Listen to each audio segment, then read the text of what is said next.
La mousse, c'est amusant. Même un scientifique sérieux peut jouer avec. Tout le monde connaît le champagne, la mousse rasée et le bain moussant. Mais il y a aussi des mousses plus utiles, comme dans les emballages, l'extraction minière ou la lutte contre les incendies.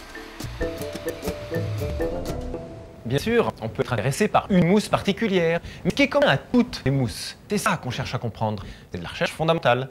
Le but, c'est de pouvoir prédire le comportement d'une mousse, là où on n'est pas pour l'avoir. Par exemple, dans une roche pleine de pétrole qu'on est en train d'extraire. Chaque mousse est constituée de bulles de gaz, bien séparées les unes des autres. Entre elles, on trouve des films de savon pleins d'eau.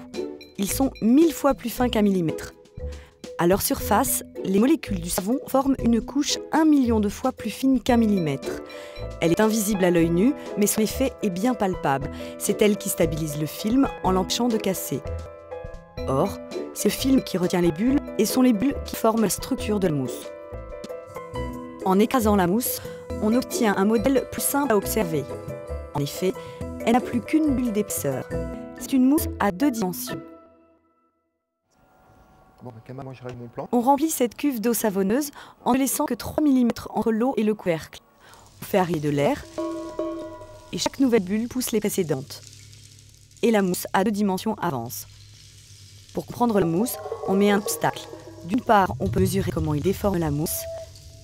D'autre part, on peut fixer à une tige élastique qui sert de ressort. Il suffit alors de voir de quelle distance il se déplace pour mesurer la force que lui applique la mousse. Alors, avec ces images, qu'est-ce qu'on va pouvoir mesurer? Là, par exemple, avec cette séquence sur ordinateur, je peux repérer le nombre de côtés des bulles en leur attribuant différentes couleurs. Par exemple, en rouge, ce sont les bulles à 5 côtés, en bleu, les bulles à 7 côtés, et des fois en vert, les bulles à 8 côtés.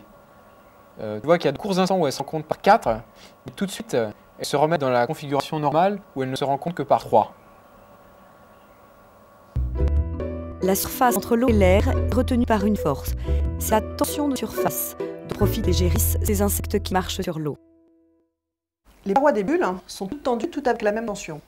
Donc quand elles se rencontrent, si on veut que ce soit l'équilibre, ça sera avec un angle qui va être partout le même, à savoir 120 degrés. Une bulle à 6 côtés peut avoir tous ses côtés droits. Par contre, si tu prends une bulle avec moins de côtés, 5 ou 4 ou 3, pour respecter la règle des 120 degrés, il faut que les côtés soient incurvés vers l'extérieur. Donc tu vois que la pression va être plus grande à l'intérieur de la petite bulle qu'à l'intérieur de la grande. Finalement, un simple nombre, le nombre de côtés, ça peut déterminer la forme de ta bulle, sa pression, et ça peut même déterminer son destin. En fait, s'il y a une possibilité que le gaz passe à travers la paroi, il va aller de la bulle la plus petite, qui a une pression plus forte, vers la bulle la plus grande. Les petites bulles vont disparaître au profit des grosses, on dit que la mousse vieillit. Bon, mais une fois que j'ai ces images, qu'est-ce que je peux en faire concrètement? Alors ça, c'est une question en apparence simple, mais ça nous a pris quoi? Un an et demi de discussion et tâtonnement pour obtenir une bonne réponse? Alors tu vois, on a trouvé une manière de mesurer la déformation. Cette région est peu déformée. On la représente presque par un rond. Cette région-ci est plus déformée dans ce sens-là. Elle est représentée par une ellipse allongée. Et cette région-là est très déformée. Par ailleurs, chaque paroi de bulle est tendue, donc transmet une petite force que l'on connaît. On peut ainsi calculer la force totale qui s'exerce sur cette région encadrée en rouge. Si on mesure la force et la déformation dans une région de l'écoulement et qu'on les représente sur un graphe, ça donne un point. Si on prend toutes les régions de la mousse, on voit que tous les points s'alignent sur une droite. Et la pente de cette droite ici mesure l'élasticité de la mousse, c'est-à-dire, en gros, sa capacité à résister à une déformation que tu lui imposes exactement comme c'est élastique. Le plus étonnant, c'est qu'on a pris un liquide et un gaz, et en mélangeant ces deux fluides, on a obtenu un solide, c'est-à-dire qu'il garde sa forme si on le titille. Oui, mais si par exemple je déforme fort la mousse, elle va finir par s'écouler comme un liquide. Alors bien sûr, et tu peux mesurer la vitesse en fait de chacune des bulles. Tu obtiens une figure qui est très semblable à ce qu'on pourrait trouver pour de l'eau en écoulement par exemple. Et donc c'est à la fois un liquide et un solide, c'est pour ça qu'on appelle ça un matériau complexe.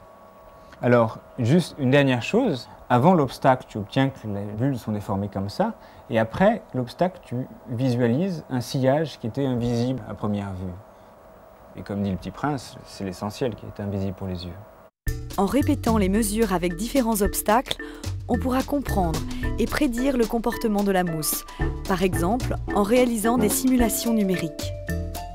Mais la science est en train de se faire, et grâce à ces allers-retours entre expérience et théorie, on pourra revenir des 2 dimensions à une mousse réelle.